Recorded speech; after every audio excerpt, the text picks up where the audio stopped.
ইনশাআল্লাহ আল্লাহর জমিনে আল্লাহর দ্বীনের ঝান্ডা সমুন্নত রাখতে, আল্লাহর পয়গম্বরের ইজ্জতের হেফাজত করতে, এদেশের নাস্তিক্যবাদকে রুখতে, এদেশে ইসলামকে উপড়ে ফেলার সকল ষড়যন্ত্রকে রুখার জন্য যদি এর চেয়ে বড় ত্যাগ এবং কোরবানির প্রয়োজন হয়, হাসি মুখে আমরা সেই ত্যাগ করতে প্রস্তুত রয়েছি। জীবন দিতে হলে জীবন দিতে প্রস্তুত রয়েছি। সন্তানদেরকে যদি এতিম করতে হয় সেজন্য আমরা প্রস্তুত রয়েছি। স্ত্রীদেরকে যদি বিধবা করতে হয় সেজন্য আমরা প্রস্তুত রয়েছি। মায়ের বুক যদি আমাদের খালি করতে হয়, আমাদের মায়েরা বুক খালি করে চোখের অশ্রুতে তাদের কলিজার টুকরা সন্তানদেরকে মাটির নিচে খোদার হাতে সুপর্দ করবে। কিন্তু ইসলামের জন্য, ইসলামের বিপক্ষ কোন শত্রুর সাথে এক মুহূর্তের জন্য আপোষ করতে প্রস্তুত না।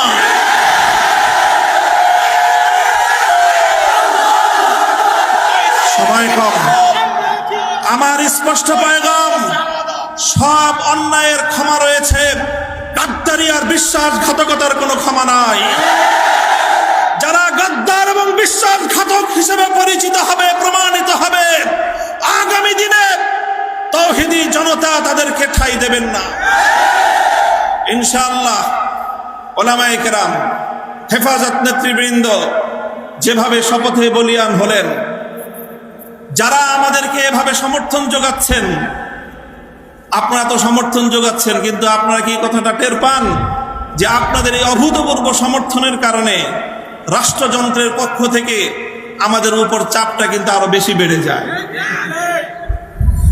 এই যে আজকে আমাদের উপরে এই অকথ্য নির্যাতন, এই যে লাঞ্ছনা, এই যে গঞ্জনা আমাদের উপর, কারণ এদেশের মানুষ আমাদেরকে ভালোবাসে, কারণ আমরা যেখানে যাই মানুষ আমাদের প্রতি আবেগ এবং উচ্ছ্বাস প্রকাশ করে। এখন আপনারা যদি আবেগ আর উচ্ছ্বাস প্রকাশ করে ঘরে গিয়ে বসে থাকেন চুপ করে, তাহলে আমাদের উপর কিন্তু চাপটা, জুলুমের স্টিম রোলারটা আমাদেরকে কিন্তু নিষ্পেষণ করে দিবে। তখন আপনাদের আবেগ প্রকাশ করার কিন্তু আর কোনো জায়গা অবশিষ্ট থাকবে না। এই জন্য আমি আজ আমাদের আমির, এই জনপদের সকল আলেম ওলামার আমির, এই জনপদের কোটি কোটি তাওহীদি জনতার অবিসংবাদিত আধ্যাত্মিক রাহবার আল্লামা মুহিবুল্লাহ বাবুনগরীর এই মজমাকে সারা দেশের প্রতিনিধিত্বশীল মজমা হিসেবে গ্রহণ করে আমি এ জাতির কাছ থেকে জিজ্ঞাসা করতে চাই, আগামী দিনে ইসলামের কথা বলার অপরাধে, আল্লাহর পয়গম্বরের ইজ্জতের পক্ষে কথা বলার অপরাধে, শাপলা চত্বরের আমার ভাইয়ের রক্তে রঞ্জিত শাহাদাতের কথা বলতে গিয়ে হঠাৎ আমার যে সকল সন্তানদের বুকগুলোকে জালিমের বুলেটের আঘাতে ঝাঁঝরা হতে হয়েছে, ব্রাহ্মণবাড়িয়ায় যেভাবে পাখির মতো গুলি করে আমার সন্তানদেরকে শহীদ করা হয়েছে, সেই সন্তানদের পক্ষে কথা বলতে গিয়ে আমাদের কণ্ঠ যদি আবার চেপে ধরবার চেষ্টা করা হয়, তাহলে আপনারা রাজপথে তার মোকাবেলা করবার জন্য প্রস্তুত থাকবেন কিনা?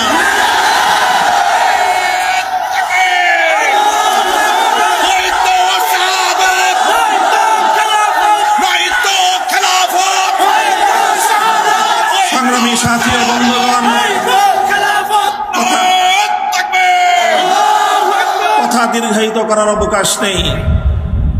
আমি আমার দীর্ঘ কারাবন্দিত্বের সময়ে আল্লাহ পাক রব্বুল আলামিনের রহমতের উপর আমার আস্থা, অবিচল বিশ্বাস ছিল যে আল্লাহ রব্বুল আলামিন নতিজা ভালো করবেন, উত্তম ফলাফল আমাদেরকে দিবেন, সে আস্থা এবং বিশ্বাস ছিল।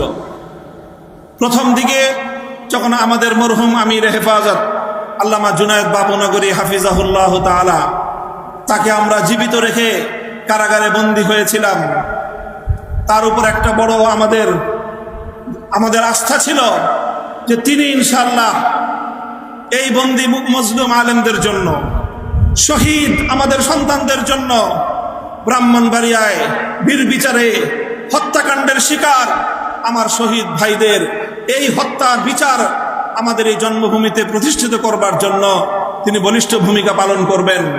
আমাদের কারাবন্দীদের পক্ষে তিনি জাতিকে, জনমতকে সংগঠিত করবার জন্য বলিষ্ঠ ভূমিকা রাখবেন।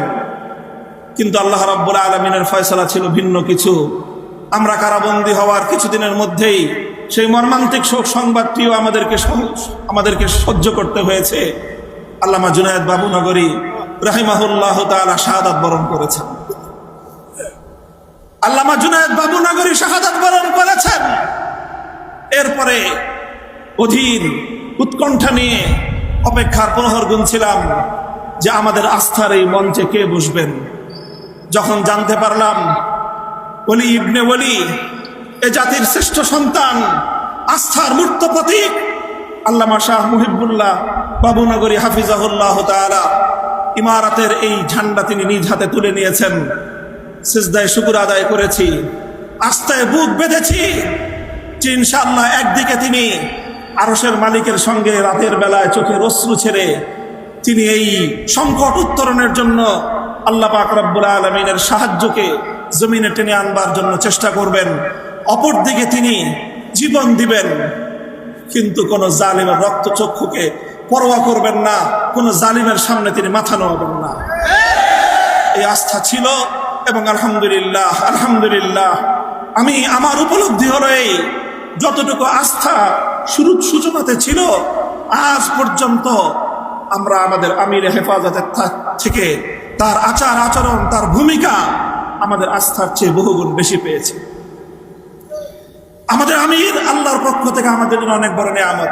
ইনশাআল্লাহ আমির হেফাজতের হাতকে যদি আমরা এভাবে শক্তিশালী রাখতে পারি, এদেশে আমাদেরকে জুলুম করতে পারবে, আমাদেরকে গুলি করে হত্যা করতে পারবে, কারাগারগুলোকে আমাদেরকে দিয়ে ভরপুর করতে পারবে। বাংলাদেশে কারাগারের সর্বমোট আসন হলো 70,000। কয় হাজার? আমরা শাপলা চত্বরে গিয়েছিলাম, কমপক্ষে হলো 20 থেকে 25 লক্ষ। 70,000 হেফাজতের কর্মীরা কারাবন্দী হবে, কিন্তু জালেমের সামনে মাথা নোয়াবে না। এই দেশের 1 ইঞ্চি মাটি নাস্তিক্যবাদ এবং ইসলাম বিদ্বেষের জন্য কারো হাতেই যারা দেবে না ইনশাআল্লাহ। আল্লাহ পাক আমাদের সকলকে তৌফিক দান করুন, কবুল করুন। আমাদের আমির হেফাজত সহ আকাবিরিনদেরকে আল্লাহ পাক দীর্ঘ নেক হায়াত দান করুন। ওয়া আখিরু দাওয়ানা আলহামদুলিল্লাহি রাব্বিল আলামিন। আসসালামু আলাইকুম ওয়া রাহমাতুল্লাহ।